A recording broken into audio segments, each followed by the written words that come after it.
అందరికీ నమస్కారం అండి. నేను మచిలీపట్నం 2వ డివిజన్ తెలుగుదేశం పార్టీ ఇన్ఛార్జి అండి. నా పేరు సొంటి కృష్ణప్రసాద్.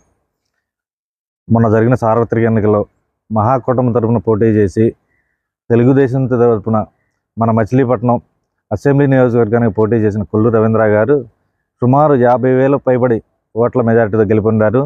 మరియు జనసేన తరపున మచిలీపట్నం పార్లమెంట్ నియోజకవర్గ అభ్యర్థిగా పోటీ చేసిన వల్లభనేని బాలశౌరి గారు 2 లక్షల పైబడి ఓట్ల మెజారిటీతో గెలుపొందారండి.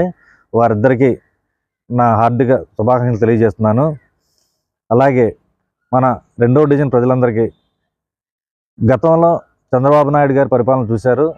ఇప్పుడు చంద్రబాబు నాయుడు గారు ఏ సూపర్ 6 పథకాలు అయితే ప్రవేశపెట్టారో ఆ పథకాలన్నీ మన డివిజన్ పరిధిలోని అర్హులైన ప్రతి ఒక్కరికి అందేలాగా కృషి చేస్తూ